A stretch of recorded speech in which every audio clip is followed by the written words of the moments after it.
all-day job, but the passenger side is complete. Woohoo!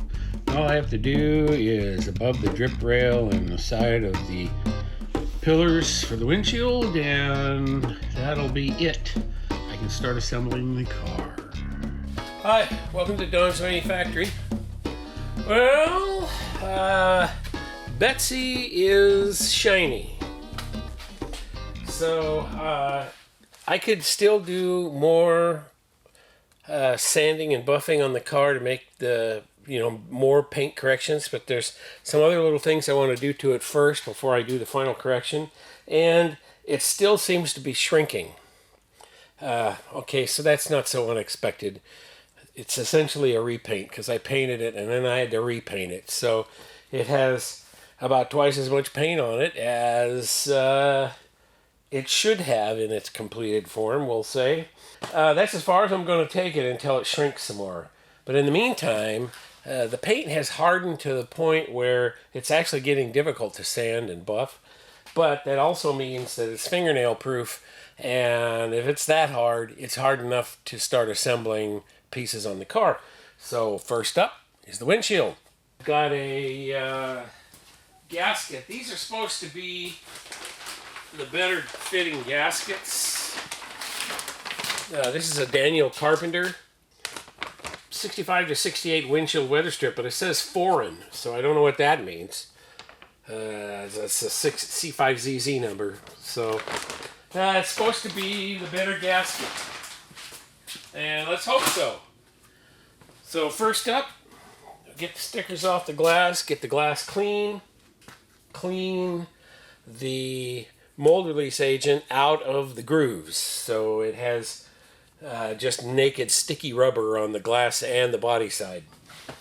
And after that, I put the weather strip on the glass and then I stick it in the car. So I'll be showing you that methodology, and that's about it. From this point on, it'll be in time lapse.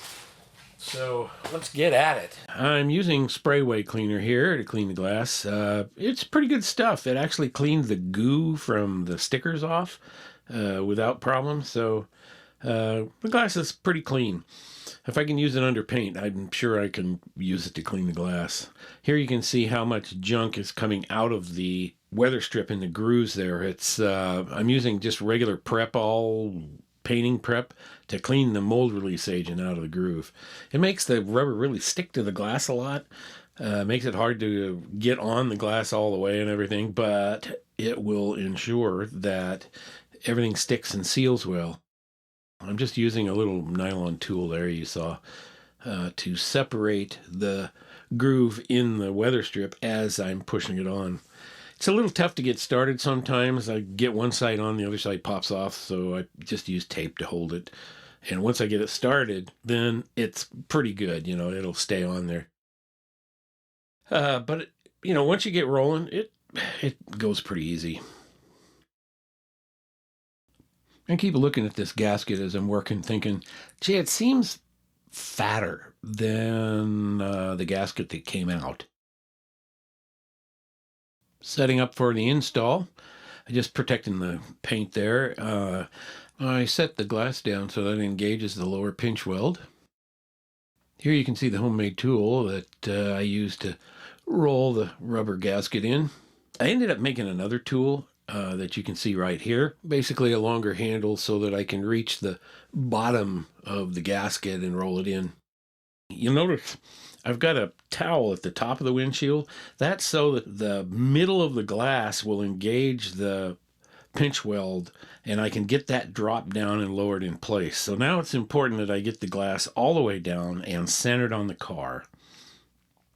Once I have that, and I can tell when I start up the edges whether I have it centered or not, I use these little suction cups, and I can move the glass around at will and make sure it's all the way down in.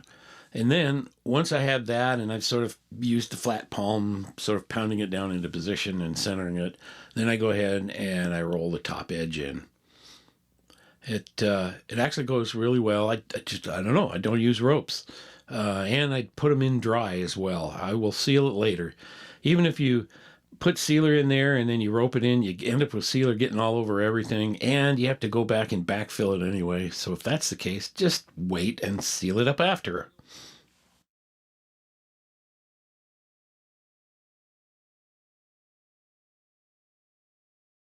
Windshield is in, and nothing says new car like a brand new, clean windshield, powerful gasoline, and a shoe shine. Got the hood scoop all cut and buffed. Looks really good. Got to start working on my moldings. They're kind of showing their age there. A little dinged up and scratched and whatnot. Also did the cut and buff on the rock guard and the valance. They look pretty good. Finished buffing the rear valance, so that finishes all of the buffing of the paint. But I have now started cleaning and buffing stainless. See, there's that, what that end looks like, and then this end over here I already started polishing on. Looks pretty good, huh? And then I'll polish them all up, and well, I have to seal the windshield and then I'll get them installed. Now that I am done buffing on the car and slinging compound all over the shop, the next order of business is to sort of debooth the garage. I'm getting to the point where I got to put the car together, and I need my garage to be a shop with all my tools and everything handy dandy. And I want to get rid of all of the paint supplies that I'm not using anymore and bring the bins out of the shed that have all the parts and nuts and bolts and everything for the car, so I can start cleaning stuff up and putting it together.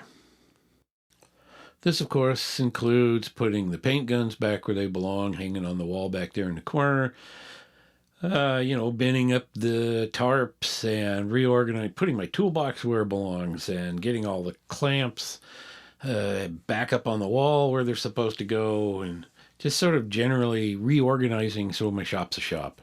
And then, of course, cleaning up. This is my least favorite part, but it's got to be done.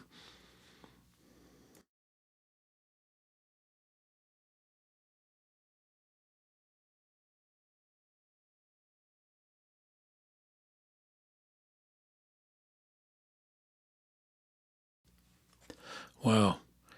Even after all the times I've cleaned, look how much dust and dirt.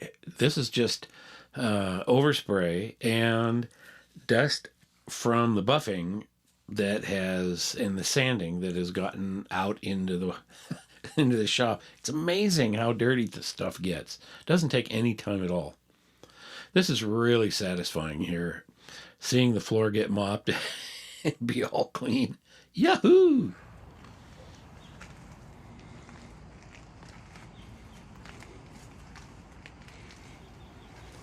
One last look at Betsy here in her buffed yet not finished polished mode. Since it's going to be shrinking more, I'm just going to go ahead and do that later. It went out into the sun here and it smelled like paint curing again. Anyway, I want to thank you for watching Don's Manufactory, and I'll catch you later.